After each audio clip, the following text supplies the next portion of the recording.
नमस्ते बच्चों। आज मैं आपको एक ऐसी कहानी सुनाने जा रहा हूं जो आपको दोस्ती और दयालुता का असली मतलब सिखाएगी। कहानी का शीर्षक है सुरीली फूलों का रहस्य। मीना नाम की एक प्यारी सी बच्ची थी जो एक छोटे से गांव में रहती थी। उसका गांव हरियाली वन के ठीक बगल में था। हरियाली वन सिर्फ पेड़ पौधों से भरा जंगल नहीं था, बल्कि वह अपनी अनोखी सुरीली फूलों के लिए जाना जाता था। ये फूल सिर्फ सुंदर ही नहीं थे, बल्कि वे इतनी मधुर धुनें गाते थे कि पूरा जंगल खुशी से झूम उठता था। मीना को इन फूलों से बहुत प्यार था। वह हर सुबह उठते ही अपने घर से फूलों का संगीत सुनने के लिए दौड़ पड़ती थी। जब वे फूल अपनी मीठी मीठी आवाज में गाते थे तो ऐसा लगता था जैसे सैकड़ों छोटी छोटी घंटियां एक साथ बज रही हों और हवा में जादू सा बिखर जाता था।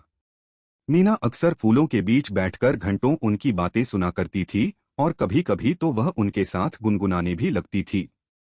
फूलों की धुनें सुनकर जंगल के सभी जानवर, गिलहरी, खरगोश और पक्षी भी बहुत खुश रहते थे। यह संगीत उन्हें ऊर्जा और खुशियां देता था।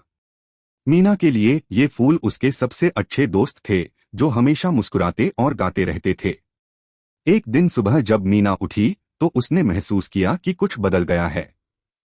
हवा में कोई संगीत नहीं था। आमतौर पर सुबह सुबह सुनाई देने वाली फूलों की मधुर धुनें आज बिल्कुल शांत थीं। मीना तुरंत जंगल की ओर भागी। उसने देखा कि सुरीली फूल मुरझाए हुए और बेरंग दिख रहे थे। उनकी चमक गायब हो गई थी और उनकी पंखुड़ियां झुकी हुई थीं। मीना का दिल उदासी से भर गया। गिलहरियां उदास होकर पेड़ों पर बैठी थीं, खरगोश चुपचाप घास चर रहे थे और पक्षियों ने भी गाना बंद कर दिया था। पूरा हरियाली वन खामोश और मायूस लग रहा था। मीना ने एक फूल को छूकर देखा। वह ठंडा और बेजान था। उसने फुसफुसाते हुए कहा, मेरे प्यारे दोस्त, तुम्हें क्या हो गया? तुम्हारा संगीत कहाँ चला गया? जंगल में पसरा सन्नाटा उसे डरा रहा था। यह पहले कभी नहीं हुआ था।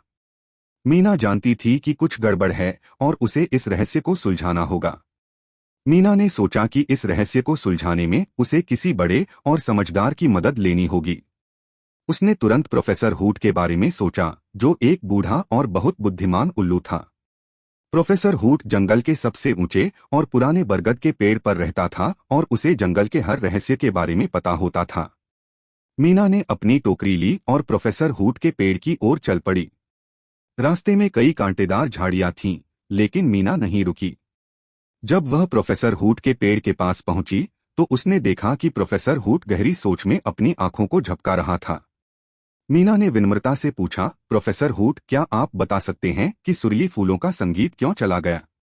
वे उदास और मुरझाए हुए क्यों दिख रहे हैं? प्रोफेसर हूट ने अपनी बड़ी बड़ी आंखें खोलीं और गंभीरता से कहा, बच्ची मीना, यह एक बहुत पुराना रहस्य है।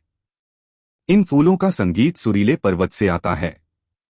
कभी कभी जब सुरीले पर्वत पर कोई दुख या अकेलापन छा जाता है तो फूलों का संगीत थम जाता है। तुम्हें वहां जाना होगा। प्रोफेसर हूट ने मीना को सलाह दी, सुरीले पर्वत का रास्ता आसान नहीं है मीना। तुम्हें एक ऐसे साथी की जरूरत होगी जो तेजी से चले और रास्ते जानता हो। तभी एक फुर्तीली गिलहरी पेड़ से नीचे कूदी। यह चीकू था, जो अपने नटखट स्वभाव और तेजी के लिए जाना जाता था। चीकू ने अपनी छोटी छोटी आंखें चमकाईं और कहा, मैं तुम्हारी मदद कर सकता हूँ मीना। मुझे जंगल के सारे रास्ते पता हैं और मैं बहुत फुर्तीला हूँ। मीना पहले थोड़ी हिचकिचाई क्योंकि चीकू बहुत शरारती था, लेकिन उसे पता था कि उसे मदद की जरूरत है। उसने मुस्कुराते हुए कहा, ठीक है चीकू, क्या तुम सचमुच मेरी मदद करोगे? हमें सुरीले पर्वत जाना है ताकि फूलों का संगीत वापस ला सकें। चीकू खुशी से उछल पड़ा, हाँ, यह एक नया रोमांच होगा। चलो, हम देर नहीं कर सकते। इस तरह मीना और चीकू की जोड़ी सुरीले पर्वत की ओर अपने सफर पर निकल पड़ी। मीना को थोड़ी राहत मिली कि अब वह अकेली नहीं थी और चीकू उत्साहित था कि उसे एक नया खेल मिल गया था। मीना और चीकू ने सुरीले पर्वत की ओर चलना शुरू किया। रास्ता उबड़-खाबड़ और थोड़ा मुश्किल था। उन्हें एक तेज बहती हुई नदी को पार करना था, जिस पर सिर्फ एक पतला सा लटकता हुआ पुल था। पुल हवा में झूल रहा था और नीचे पानी तेजी से बह रहा था। मीना को थोड़ी घबराहट हुई, लेकिन चीकू ने उसका हाथ पकड़ा और कहा, डरो मत मीना, मैं तुम्हारे साथ हूँ। वे धीरे धीरे और सावधानी से पुल पार करने लगे। चीकू अपनी छोटी छोटी फुर्तीली चालों से मीना को रास्ता दिखा रहा था। जब वे पुल के बीच में पहुंचे तो अचानक पुल जोर से हिला। मीना घबरा गई, लेकिन चीकू ने उसे समझाया, शांत रहो मीना, बस थोड़ा और। उन्होंने एक दूसरे का हाथ कसकर पकड़ा और हिम्मत से आगे बढ़ते रहे। आखिरकार वे दूसरी तरफ सुरक्षित पहुंच गए। मीना ने गहरी सांस ली और चीकू को धन्यवाद दिया। यह सिर्फ एक छोटी सी बाधा थी, लेकिन इसने उनकी दोस्ती को और मजबूत कर दिया था। अब उन्हें पता था कि वे एक दूसरे पर भरोसा कर सकते हैं। जैसे जैसे वे आगे बढ़े, जंगल और घना होता गया। सूरज की रोशनी भी मुश्किल से जमीन तक पहुंच पा रही थी। हवा में एक अजीब सी उदासी घुल गई थी। कुछ देर और चलने के बाद वे सुरीले पर्वत के प्रवेश द्वार पर पहुंचे। पर्वत दूर से ही बहुत विशाल और रहस्यमय लग रहा था। उसकी चट्टानें काली और खुरदरी थीं। प्रवेश द्वार एक बड़ी सी गुफा जैसा था, जिसके ऊपर पुराने और अजीबोगरीब चित्र बने हुए थे। वहां एक गहरी खामोशी थी, लेकिन मीना को एक धीमी, लगातार आती हुई गड़गड़ाहट की आवाज सुनाई दी, जैसे कोई बहुत दूर से दुख में कराह रहा हो। चीकू थोड़ा घबराया और मीना के कंधे पर चढ़ गया। उसने फुसफुसाया, मीना, यह जगह थोड़ी डरावनी है। मीना ने अपना हाथ गुफा के मुहाने पर रखा। उसे एक ठंडी हवा महसूस हुई। मीना ने अपनी हिम्मत बटोरी और कहा, हमें अंदर जाना होगा चीकू। शायद फूलों का संगीत यहीं कहीं छिपा है। उन्होंने एक दूसरे की तरफ देखा और हिम्मत करके गुफा के अंदर कदम रखा। गुफा के अंदर बहुत अंधेरा था। मीना ने अपनी छोटी सी टॉर्च जलाई, जिसकी रोशनी में उन्होंने सावधानी से आगे बढ़ना शुरू किया। गुफा की दीवारें नम थीं और अजीब सी गंध आ रही थी। थोड़ी दूर चलने पर उन्हें एक बड़ा सा कमरा मिला। कमरे के बीच में एक विशाल काला सा प्राणी बैठा था। वह प्राणी देखने में डरावना लग सकता था, लेकिन वह केवल एक गोलमटोल, थोड़ा उदास दिखने वाला, बड़े बड़े कानों वाला जीव था। उसके शरीर से धुएं जैसे कण निकल रहे थे, जो आसपास के वातावरण को उदास बना रहे थे। यह भूतुलु था, जैसा कि प्रोफेसर हूट ने बताया था। भूतुलु मीन पर झुका हुआ था और कुछ बुदबुदा रहा था। मीना और चीकू डरकर पीछे हट गए। भूतुलु ने सिर उठाया और अपनी बड़ी बड़ी नीली आंखों से उन्हें देखा। उसकी आंखों में दुख और अकेलापन साफ दिख रहा था। वह बिल्कुल भी गुस्से में नहीं लग रहा था, बल्कि बहुत थका हुआ और अकेला दिख रहा था। मीना को तुरंत समझ आ गया कि यह कोई बुरा प्राणी नहीं है, बल्कि कोई ऐसा है जिसे मदद की जरूरत है। मीना ने धीरे धीरे भूतुलु की तरफ कदम बढ़ाए। चीकू डरकर मीना के पीछे छिप गया।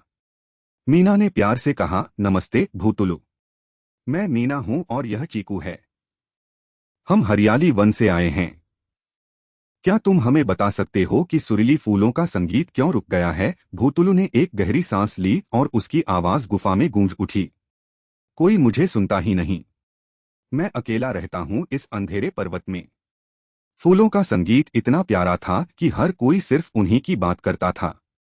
मुझे लगा, अगर मैं उनका संगीत अपने पास रख लूं तो शायद कोई मुझे भी याद करेगा, मुझसे बात करेगा। मैंने अनजाने में उनकी धुनें अपने पास खींच लीं, ताकि मैं भी अकेला महसूस न करूं। भूतुलु ने अपनी बात खत्म करते ही उसकी आंखों से आंसू बहने लगे। मीना को एहसास हुआ कि भूतुलु बुरा नहीं था। वह सिर्फ अकेला और उदास था और चाहता था कि कोई उसे प्यार करे, उससे बात करे।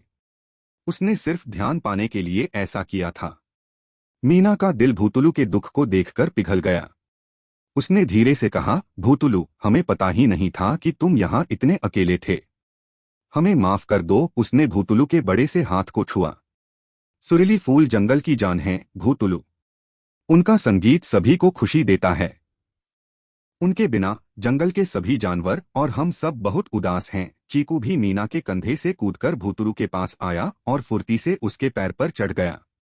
चीकू ने अपनी छोटी सी आवाज में चहक कर कहा, तुम कितने प्यारे हो भूतुलु। हमें तुम्हारे दोस्त बनना है। भूतुलु हैरान रह गया।